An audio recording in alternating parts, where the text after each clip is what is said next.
देख रहे हैं सक्षम भारत टीवी।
कार्याध्यक्ष या संस्थेचे उपाध्यक्ष चितारटे सर आणि देवते सर, माझ्यासोबत या ठिकाणी उपस्थित झालेले सहसंपादक प्रकाश अंधारे सर, निर्मिती मंडळामध्ये ज्यांनी ज्यांनी आम्हाला सहयोग दिला त्यापैकी अतुल दोड सर, तसेच वावगे सर, या सर्व मान्यवरांचं मी या कार्यक्रमामध्ये स्वागत करते। हा गौरव ग्रंथ तयार करण्याच्या पूर्वी महात्मा फुले आणि सावित्रीबाई फुले यांचं साहित्य, विचार आणि कार्य याच्यावर आधारित एक ग्रंथ ज्याचं संपादनाचं काम माझ्या हातून झालं तो म्हणजे क्रांतिरत्न ग्रंथ 1008 पानाचा तो पहिले प्रकाशित झाला।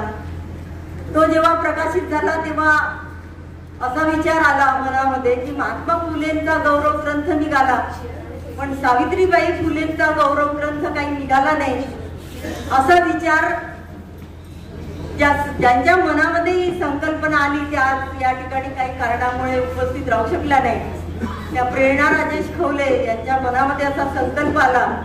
त्यांनी आम्हा सगळ्यांपुढे बोलून दाखवला की आपण असा एक ग्रंथ काढायला पाहिजे आणि मग आम्ही कामाला लागलो।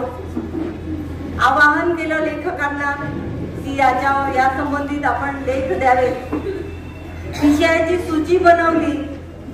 या विषयाच्या सूचीमध्ये सावित्रीबाई फुले यांचं कार्य, सावित्रीबाई फुले यांचं साहित्य, साहित्यामध्ये त्यांनी 2 कविता संग्रह त्यांचे प्रकाशित केलेले आहेत, काव्य फुले आणि पावन कशी सुबोध रत्नाकर। त्यांनी ज्योतिबांची भाषणे संपादित केली। त्यांनी स्वतः सत्यशोधक समाजाच्या समोर जी भाषणे 4 कविता समाविष्ट करण्यात आलेल्या आहेत आणि सगळेच लेख काही घेऊ शकलो नाही या ठिकाणी खंत देखील व्यक्त करते। कधी कधी त्याच विषयावरचं जर समजा पुन्हा पुन्हा हे होत असेल रिपिटेशन तर ते टाळावं लागतं, म्हणून काही लेख जे आहेत त्यांना माफी मागितली की सावित्रीबाई फुलेंच्या काव्यावर अशा तऱ्हेने खूप लेख आले होते, म्हटलं इतके लेख तोचपणा नको ग्रंथामध्ये, म्हणून कृपया आम्हाला माफ करा, आम्ही काही याच्यामध्ये लेख समाविष्ट करू शकत नाही। आणि असा हा एक ग्रंथ जो आहे तो तयार झाला। वर्धेला असताना या ग्रंथाची सुरुवात केली। वर्धेतून नागपूरला शिफ्ट झालो।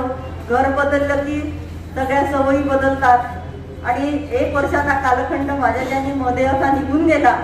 नंतर पुन्हा जोमाने कामाला लागले आणि असं ठरवलं की सावित्रीबाई फुलेंच्या जयंतीच्या दिवशी हा ग्रंथ आपण प्रकाशित करायला पाहिजे। मग या प्रकाशनासाठी कोणाला बोलवायचं, तर सावित्रीबाई फुले विद्यापीठात ज्यांनी काम केलं त्या आवलगावकर सरांनाच आपण निमंत्रित करू, म्हणून आज प्रकाशनासाठी आवलगावकर सरांना या ठिकाणी आमंत्रित करण्यात आलेलं आहे. ग्रंथ आकाराला आला, आज त्याचं विमोचन देखील झालं.